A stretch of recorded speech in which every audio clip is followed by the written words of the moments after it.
स्वागत है आपका ऑनलाइन क्लासेस में। आज हम UP board 12th intermediate mathematics में तीसरा चैप्टर मैट्रिक्स के बारे में अध्ययन करेंगे। मैट्रिक्स के बारे में मैंने एक वीडियो पहले से अपलोड कर रखा है, उसका इंट्रोडक्शन। आज उसी के नेक्स्ट पार्ट पे हम लोग बात करते हैं। समझते हैं शुरुआत से मैट्रिक्स क्या है। मैट्रिक्स एक प्रकार का अरेंजमेंट है, संख्याओं का एक ऐसा समूह जिसे हम रो और कॉलम में, पंक्ति और स्तंभ में, बड़े ब्रैकेट में, आयताकार ब्रैकेट में सजा के रखते हैं। तो उसी को समझने का प्रयास करते हैं। सबसे पहले आप ये देख रहे हैं, ये A11 पहला अवयव, A12, A13, A1n, A21, A22, A23, A2n। ये पहली पंक्ति का पहला अवयव, पहली पंक्ति का दूसरा अवयव, पहली पंक्ति का तीसरा अवयव, पहली पंक्ति का nवां अवयव। इसी प्रकार से दूसरी पंक्ति का पहला अवयव, दूसरी पंक्ति का दूसरा अवयव, दूसरी पंक्ति का तीसरा अवयव और दूसरी पंक्ति का लास्ट में nवां अवयव। क्रम बढ़ते जाएगा। यहाँ पर आ गई mवीं पंक्ति, mवीं पंक्ति का पहला अवयव, mवीं पंक्ति का दूसरा अवयव, mवीं पंक्ति का तीसरा अवयव, mवीं पंक्ति का nवां अवयव। इस प्रकार से इसमें कुल स्तंभों की जो संख्या है वो n है। ये पहला स्तंभ है C1, ये दूसरा स्तंभ है C2, ये तीसरा स्तंभ है C3। इसी प्रकार से आगे बढ़ते जाएंगे। ये nवां स्तंभ है जिसको हम लोग Cn से प्रदर्शित करते हैं। तो इस आव्यूह में n स्तंभ है, स्तंभों की संख्या n है। पंक्तियों की संख्या देख लेते हैं। ये पहली पंक्ति है R1, ये दूसरी पंक्ति है, जो क्षैतिज है ये पंक्तियां हैं R2, और इसी प्रकार से ये mवीं पंक्ति है, हम इसको Rm लिख देते हैं। तो पूरे आव्यूह में स्तंभों की संख्या n है और पंक्तियों की संख्या m है, मतलब m पंक्तियों की संख्या है और n स्तंभों की संख्या है। तो पहला क्वेश्चन जो यहाँ पे बनता है कि आव्यूह किस क्रम का है या किस कोटि का है। तो इसका जो क्रम है वो है m क्रॉस n। पहले किसकी संख्या लिखनी है? पंक्तियों की संख्या, और बाद में किसकी संख्या लिखनी है? स्तंभों की संख्या। मतलब आव्यूह का जो क्रम होता है, आव्यूह का जो क्रम है, आप क्रम बोले या कोटि बोले, इसको ये लिखने का तरीका जो होता है, सबसे पहले क्या लिखते हैं? पंक्तियों की संख्या गुणे स्तंभों की संख्या, पंक्तियों की संख्या गुणे स्तंभों की संख्या। ये आव्यूह का क्रम है, कोटि है। एक क्वेश्चन यही आ जाता है। ठीक है, ऐसे बहुत सारे उदाहरण दिए जा सकते हैं। जैसे मैं 2, 3, 1, 2, 4, 6 इस प्रकार से लिख दूँ और हम पूछें कि इस आव्यूह का क्रम क्या है, इस आव्यूह का क्रम क्या है। तो सबसे पहले हम ये देखेंगे पंक्ति कितनी है। 1, 2, 2 पंक्ति हैं, इसलिए सबसे पहले 2 लिख देंगे। स्तंभ कितने हैं? 1, 2, 3, तो स्तंभ 3 हो गए। तो इसका जो क्रम हो गया वो कितना हो गया? 2 गुणे 3, 2 गुणे 3, मतलब पंक्तियों की संख्या 2 है, स्तंभों की संख्या 3 है, तो इसका क्रम 2 गुणे 3 हो गया। आव्यूह का क्रम कोटि हो गया। इसके बाद आता है आव्यूह के प्रकार के बारे में। तो आव्यूह का जो प्रकार है,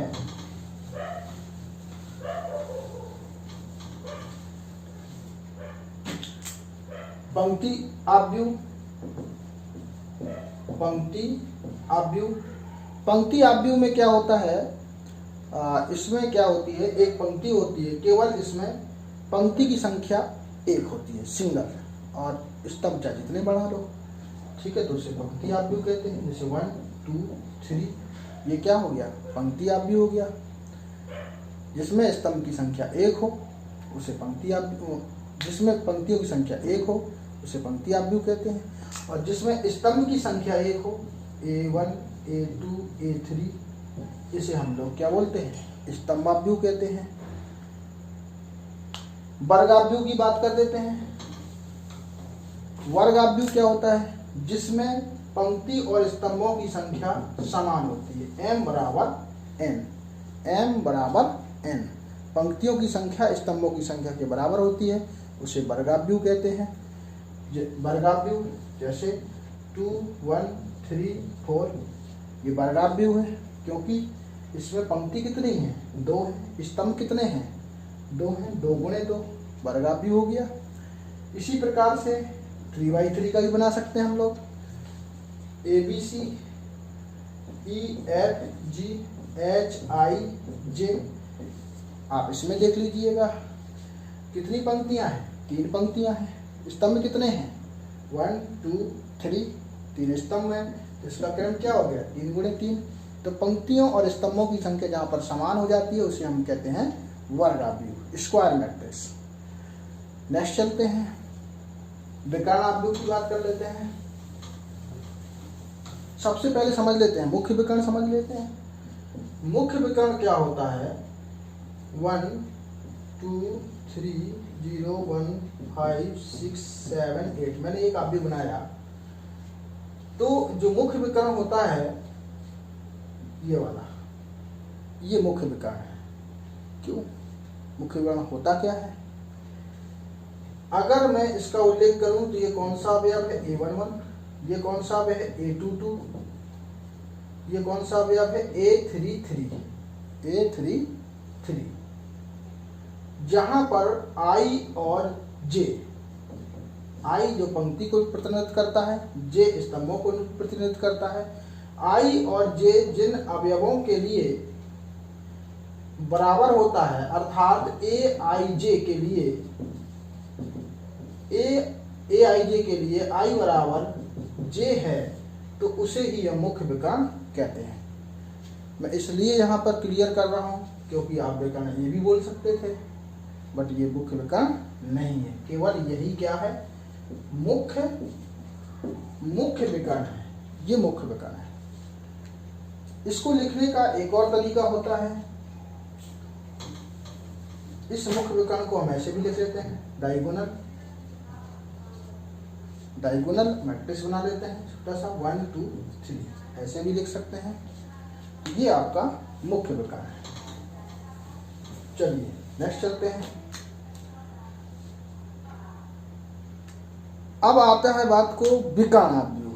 मुख्य विकर्ण समझा दिया, तो विकर्णाव्यूह एक ऐसा आव्यूह होता है जिसमें मुख्य विकर्ण के अतिरिक्त सभी पद शून्य होते हैं, उसे विकर्णाव्यूह कहते हैं। मुख्य विकर्ण के अतिरिक्त सभी पद शून्य होते हैं। जैसे मैंने ये 1 2 3 लगाया, ये 0 ये 0 ये 0 ये 0 ये 0, क्या होगा, 3 गुणे 3 का है। एक ऐसा वर्गाव्यूह जिसमें मुख्य विकर्ण के अतिरिक्त सभी पद शून्य होते हैं, उसे हम क्या कहते हैं, विकर्णाव्यूह कहते हैं, उसे हम विकर्णाव्यूह कहते हैं। यहाँ पर ये भी समझते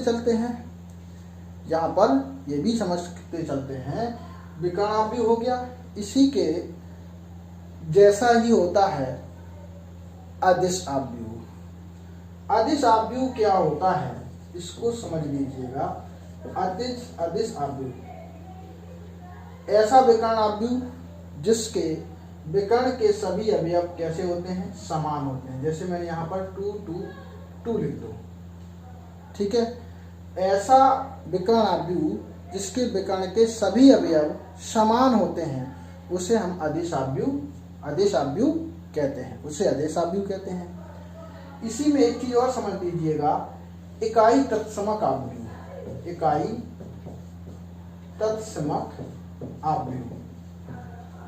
तत्समक आव्यूह को समझते हैं। तो ऐसा विकर्णाव्यूह जिसके विकर्ण के सभी अवयव समान और उनका जो मान होता है वो 1 होता है। अगर मैं यहाँ पे 1 कर दूं, यहाँ पे 1 कर दूं, यहाँ पे 1 कर दूं, तो उसे हम इकाई तत्समक आव्यूह कहते हैं। इसको प्रदर्शित करने का जो तरीका होता है उसे हम करते हैं आई से डिनोट। ठीक है, आई से डिनोट करते हैं हम लोग। I2 लिख देते हैं, इसको जैसे मैं I3 लिख देता हूँ। I3 क्यों? क्योंकि 3 गुणे 3 का है। I2 का मतलब क्या हो गया? 2 गुणे 2 का, जिसका क्रम क्या होता है? 2 गुणे 2 होता है। ये मैंने 2 गुणे 2 क्रम का होता है। उसे हम I2 2 गुणे 2 क्रम का है, इसलिए इसको I2 लिख दिया। ऐसे I4 लिख सकते हैं, I5 लिख सकते हैं, 5 गुणे 5 का होगा, 4 गुणे 4 का होगा। तो ये काफ़ी महत्वपूर्ण है, इसका यूज होगा सवालों में, हम लोग देखेंगे आगे, इसलिए इसको बताना जरूरी था। ठीक है, तो ये क्या था? महत्वपूर्ण चीज़ें थी उसके। एक और होता है समान आव्यूह। समान आव्यूह क्या होता है? समान आव्यूह में होता क्या है? जिसकी कोटि, मतलब जैसे अगर ये 2 गुणे 3 का है और ये भी 2 गुणे 3 का है, ठीक है, और यदि अवयव बराबर हैं तो उसे हम क्या बोलते हैं? समान आव्यूह कहते हैं। चलिएगा नेक्स्ट चलते हैं, आव्यूह का योग। आव्यूह का योग कैसे करते हैं? योग कैसे करते हैं? अगर 2 आव्यूह, जैसे एक आव्यूह दिया 1 2 3 4 और दूसरा आव्यूह दिया 0 1 -5 6, ठीक है, 2 आव्यूह लिए, इनको देखो हम जोड़ कब सकते हैं? सबसे पहली शर्त होती है कि इनकी कोटि कैसी होनी चाहिए? समान होनी चाहिए। दोनों आव्यूह की कोटि समान होनी चाहिए, दोनों आव्यूह का क्रम समान होना चाहिए, तभी हम उसे जोड़ सकते हैं। जोड़ने का तरीका क्या है? यदि इनके क्रम समान हैं, समान क्रम के आव्यूह हैं, तो इनके जो संगत अवयव होंगे उनको हम जोड़ देते हैं, उन्हीं को हम घटा सकते हैं, उसी को हम जोड़ सकते हैं। दोनों बातें समझ लीजिएगा। तो जैसे ये 1 है, यहाँ पर क्या है? इसका संगत अवयव 0 है, तो 1 + 0 लिख देंगे। दूसरा 2 है और यहाँ पर क्या है? 1 है, तो 2 + 1 कर देंगे। ये 3 है, ये -5 है, तो 3 - 5 कर देंगे। ये कितना है? 4 है, ये कितना है? 6 है, जोड़ देंगे। इसको और आगे हल कर लीजिएगा, तो 1 + 0 कितना होगा? 1 होगा। 2 + 1 कितना होगा? 3 होगा। 3 - 5 कितना होगा? -2 होगा। 4 + 6 कितना होगा? 10 होगा। ठीक है, तो ये आव्यूह का क्या हो गया? जोड़ना हो गया। इसी प्रकार से घटाना भी होता है, सेम। ठीक है, इसको समझाने की जरूरत नहीं है, आप उसी तरीके से घटा भी सकते हैं। ठीक है, और इसके प्रश्नों पर थोड़ा नजर डालते हैं। कभी कभी जो प्रश्न आ जाते हैं, जैसे उसने कहा कि यदि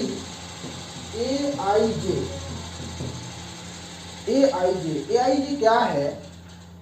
ये कोई एक आईवी पंक्ति और जेवे स्तंभ का एक अवयव है। ठीक है, इसको इस तरीके से प्रश्न किया गया कि I + j/2, यदि ऐसा है। इसको कई तरीके से प्रश्न बनेगा, आपको जब प्रश्न करना पड़ेगा तो बहुत सारे टाइप बनेंगे इसके। और प्रश्न आपसे पूछा है कि आप 2 गुणे 3 कोटि का आव्यूह बनाइए। ठीक है, तो चलिए 2 गुणे 3 कोटि का आव्यूह बनाइए। तो 2 गुणे 3 कोटि का मुझे अगर आव्यूह बनाना होगा तो मैं क्या लिखूंगा? इसका मतलब क्या है? 2 पंक्ति हैं और 3 क्या है? स्तंभ हैं। पहली पंक्ति का पहला अवयव A11, A12, A13, बस यहीं तक जाना है, 3 स्तंभ हो गए। A21, A22 और A23, 3 स्तंभ हो गए, 2 पंक्ति हो गई। तो किस प्रकार का हो गया? 2 गुणे 3 प्रकार का होगा। अब मुझे ये पता करना है कि जो A11 है इसका वैल्यू कितना आएगा। ये कहाँ से पता पड़ेगा? आप चाहिए इसके पास, AIJ के पास। AIJ से हम क्या प्राप्त करेंगे? A11 की वैल्यू प्राप्त करेंगे। अगर मुझे A11 प्राप्त करना है तो I का वैल्यू कितना है? 1 है। J का भी वैल्यू कितना है? 1। तो I की जगह क्या रख दूंगा? 1, और J की जगह भी क्या रख देंगे हम? 1। तो 1 + 1 कितना बटे 2, तो फिर मिला के कितना हो जाएगा? A11 का वैल्यू 1 आ जाएगा। इसी तरीके से A12 निकाल लेते हैं। A12 I की वैल्यू कितनी है? 1 है। J की वैल्यू कितनी है? 2 है। तो 1 + 2/2, 2 से डिवाइड करना है हमें। तो A12 का मान कितना हो गया? 3/2। A1 3 का वैल्यू निकालना है, i की वैल्यू 1 है, j की वैल्यू 3 है, i की जगह 1, j की जगह 3, y2 कितना आ जाएगा 2 आ जाएगा, 3 1 4, चलो 2 का भाग करेंगे 2 दूनी 4। ठीक है, A2 1 पे चलते हैं। A2 1 निकालना तो i की जगह क्या रखना है मुझे 2, j की जगह क्या रखना है 1, y कितना करना है 2, हर बार इसका यूज करेंगे हम लोग। तो फाइनली कितना आ जाएगा 3/2। A2 2 निकाल लेते हैं, 2 + 2y2 = 2 आ जाएगा। A2 3 निकाल लेते हैं, 2 + 3/2 बराबर कितना हो जाएगा 5/2। और जब ये सारे एलिमेंट मिल जाएं आपको तो उठा करके आप इस मैट्रिक्स में रख दीजिएगा तो आपको आव्यूह प्राप्त हो जाएगा। मतलब आव्यूह किस तरीके से प्राप्त हो जाएगा, सारी वैल्यू आप रख दीजिएगा। A1 1 की वैल्यू कितनी है 1 है, A1 2 की वैल्यू कितनी है 3/2 है, A1 3 की वैल्यू कितनी है 2 है, A2 1 की वैल्यू कितनी है 3/2 है, A2 2 की वैल्यू कितनी है 2 है, A2 3 की वैल्यू कितनी है 5/2। तो ये 2 × 3 का मैट्रिक्स प्राप्त हो जाएगा। एक प्रश्न आपका ये पूछ लिया जाता है। ठीक है, नेक्स्ट और क्या पूछ सकते हैं, इसको हटा देते हैं हम। कभी कभी इस प्रकार से भी क्वेश्चन आता है कि जैसे मैंने प्रश्न दे दिया 1 3 0 5 6 7 8 9 -5। चलिएगा इस पे बात करते हैं। सबसे पहले इसमें एक क्वेश्चन पूछता है कि इसका क्रम क्या है। तो क्रम बहुत सिंपल है, पंक्तियों की संख्या काउंट कर लीजिए और स्तंभों की। सबसे पहले क्या लिखनी है पंक्ति और फिर क्या लिखनी है स्तंभ। इसमें पंक्ति कितनी है 3, स्तंभ कितने हैं 3। ठीक है, एक प्रश्न दूसरा ये पूछ सकता था कि इस आव्यूह में कितने अवयव हैं। गिनती कर लो यार अवयवों की संख्या। तो अवयवों की संख्या कितनी हो जाएगी 9, 3 × 3 इसका ही मल्टीप्लाई करा लीजिए, 9 पता चल जाएगा। अवयवों की संख्या 9 हो जाएगी। हो सकता है कि इसमें आपसे ये पूछ लिया जाए A23 की वैल्यू क्या है। A23 की वैल्यू क्या है, इसका मतलब क्या है A23 का दूसरी पंक्ति का तीसरा अवयव। चलते हैं यहाँ पर, ये पहली पंक्ति है, ये दूसरी पंक्ति है, दूसरी पंक्ति का तीसरा अवयव। तो A23 की वैल्यू कितनी हो जाएगी 7 हो जाएगी। ठीक है, एक ये प्रश्न इस प्रकार से एलिमेंट्री प्रश्न बनते हैं, बेसिक लेवल का प्रश्न है। अब बात करते हैं, कभी कभी ये होता दे दिया जाता है कि एक आव्यूह में 12 अवयव है।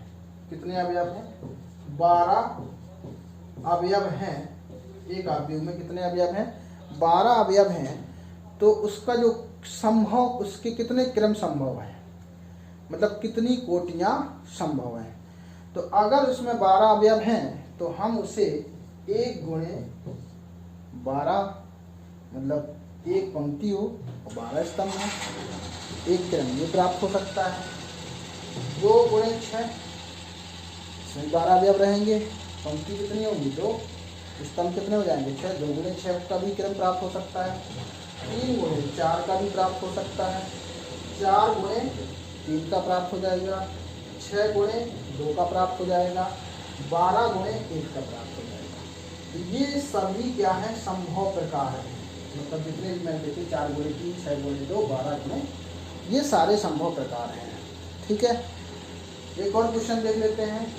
8 एलिमेंट हैं, कितने एलिमेंट है 8, 8 में कितना संभव है, और सिंपल 1 × 8 कर दीजिएगा, एक पंक्ति स्तंभ मतलब फैक्टर करना है उसके। 2 × 4 कर दीजिएगा, 4 × अब 3 तो संभव है नहीं है। ठीक है, तो 4 × 2 कर दीजिएगा, 8 × 1 कर दीजिएगा। तो यदि किसी आव्यूह में 8 एलिमेंट हैं तो उसके जो संभव प्रकार हैं वो 1 × 1 × 8, 2 × 4, 4 × 2 और 8 × 1, ये संभव प्रकार इसके हैं। कल हम अपने नेक्स्ट वीडियो में आपको आव्यूह का गुणा करना बताएंगे कि गुणाव्यूह गुणा